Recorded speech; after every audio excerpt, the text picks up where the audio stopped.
testimony to you. Today is a special day for Putna. I think it's a brainchild of Dr. Samsudi, who has started this project. First he formed the AWG as a research on agave, but for the benefit of the farmers, I think he formed the farmers company, Kafai. It is actually the middleman who make the most amount of money in this agave business. But with the idea of Dr. Samsudi, it's going to be the farmers, those who will get the benefit just out of this product. The most expensive wood in the world. It is known as wood of God. This has been in existence for more than 3,000 years, starting from Middle East, Japan and China. So hopefully there will be a lot of economical advantage for the village people here and the surrounding in general in India, because they are working with Nagaland, Assam, everywhere. So it's going to be a wonderful thing in the future for farmers of agave. Thank you very much. I just want to ask you, like, what are the benefits the farmers expecting from this project, and how it will support them in changing their life and social, what will be the social impact economically and socially both? Actually, the initiative is taken by the farmers, and they are doing this plantation on their own. Unfortunately, not only in India but also all over the world, the government is not subject to this project. Actually, like the other crops, they can open up a division, a department, government body where they can do help the farmers with saplings, planting material. They can do research. They can either give free of charge the planting material, or they can sell it. And also in the process from soil to oil, they can take part in every activity where the farmers will benefit. And also they can do quality certificate, certifying the quality of the product. They can do that, and they can link with the rest of the world. But it's happening everywhere, because it is supposed to be an endemic plant. Originally, like I said earlier in my previous interview, this is existing for more than 3,000 years. So previously people were cutting from the forest and selling it. So it was going out, not out of existence. But now farmers on their own, they are planting and they are propagating, they are expanding. Only thing for government to do is to assist the farmers, nothing else. So farmers will benefit in the process, government will benefit in the process, country will gain a lot of foreign exchange, because there is a big demand. Originally, only the rich were using this product. Now even the middle class is wanting to use that. So there is an expanding market. Best thing is for government to open their heart and mind. Thank you. Thank you. Welcome. Thank you. Welcome. Thank you. All the foreign guests, please come in. All the foreign guests, lot of foreign guests. Here, my God, my Sri Lanka.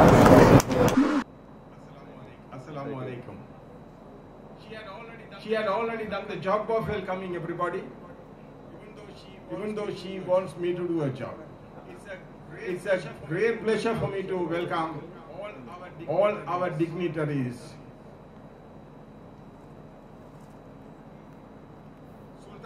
Sultan Muhammad Al Shahi from Dubai, Abu Dhabi, our chief guest, and our great son of the soil, Dr. Shree Kumar, who has done exemplary services to this nation, and we are proud to have you here. You are most welcome to take part in our function. And again, another Sultan, a great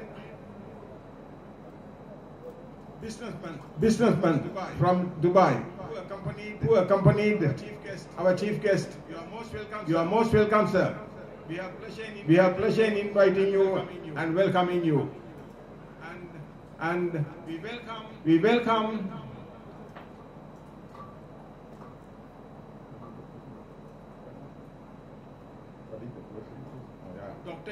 Dr. Yusuf Bhai. I'm sorry, I forgot your name halfway through. You are most welcome, and we have great pleasure. We have a lot to learn from you, and Kafai has to go forward, and you have a big contribution to the company. And I also invite Mr. Reggie from Philippines, a big businessman and great contributor for Agawad industry. I also welcome Mr. Kiradit from Thailand, a young man, great entrepreneur. You're most welcome, sir. And I also invite Dr. Rajesh. I beg your pardon, Professor Rajesh. It was not intentional to reduce to something. You wouldn't like it. Welcome, Professor. I have met you even before. Thank you for because I am part of them. You know, I work for them. I am behind them. So anyway, ladies and gentlemen, please enjoy yourself. Please make use of this session. And we have people from outside India as well as within India.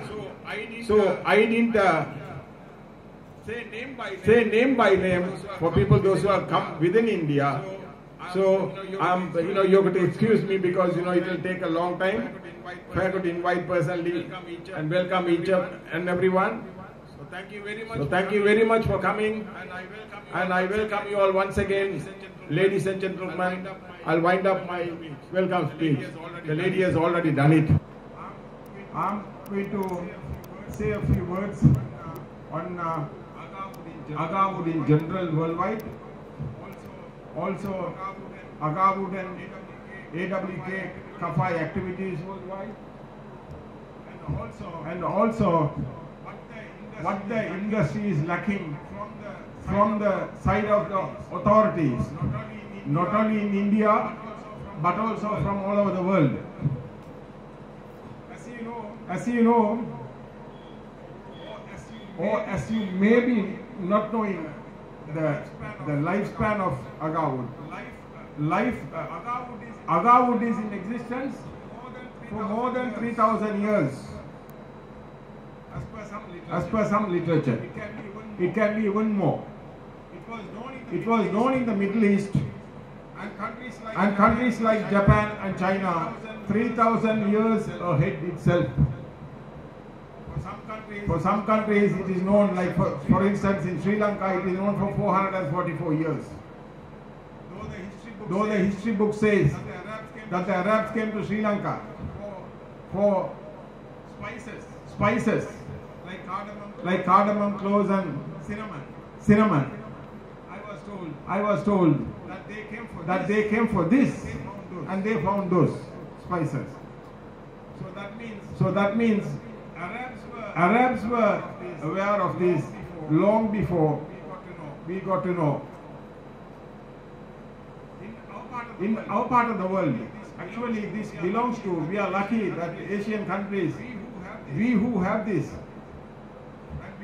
and we market it to others. Going by history, all of us are aware, we always talk about sandalwood because that was the only wood that was known to us as a fragrance.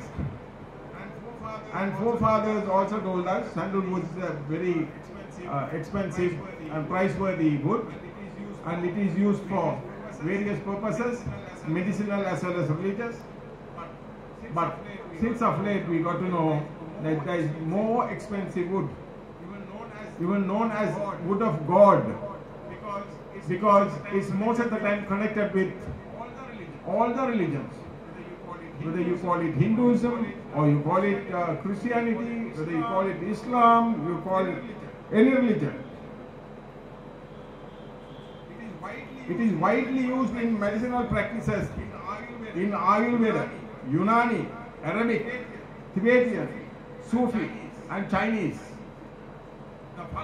The followers of Buddhism believe that the burning of agar wood and the taking of its aroma helps reach the ultimate stage of meditation. That means it has been involved in religious practices for a long time in this world. And it was very popular in the Indian subcontinent too. There used to be a poet called Kalidas who lived in the 4th and 5th century. He wrote beautiful ladies preparing themselves for the feast of pleasure, cleanse themselves with the yellow powder of sandal, clear and pure, brushing their breast with pleasant aromas, and suspended their dark hair in the smoke of burning aloe wood. Another name for agar wood is aloe wood. And there are various names in different parts of the world for agar wood. And prices also varies time to time, all over the world. And depending on where it is grown, where it is produced, also the price varies. You will get a shock if you go talking about the price of agar wood. It has even fetched $1 per kilo in 1880. It was $1 per kilo in 1880. But agar oil fetches even $30,000 per kilo. It is not the price. It can go even further. It was only the rich who had access to this agar wood worldwide. And it is special product for, in the homes of rich. It is used to welcome special guests. And it is used only for the special guest in that case. Or else in famous temples it is used in a big way. But now since of late, I think even the middle income people are looking forward to have this aroma, the fragrance.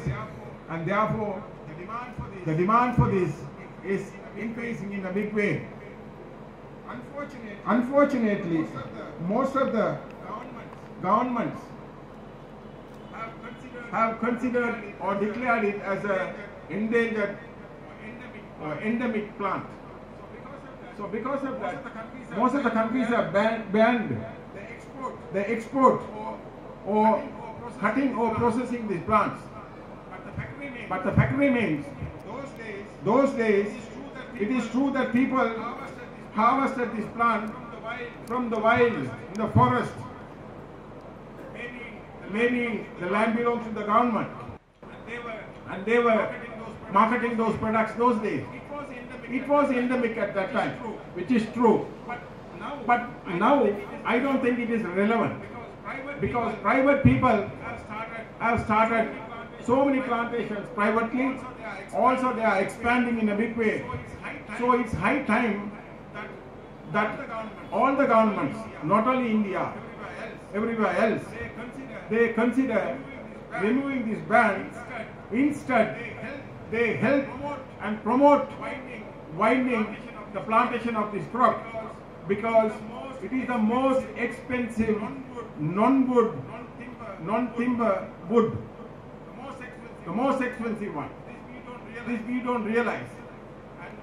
And the funniest thing is, it cannot be used for any other purpose other than this, because it's a very soft wood, and you can't use it for firewood, because your food will smell You know, fragrance is nice to smell, but not to eat.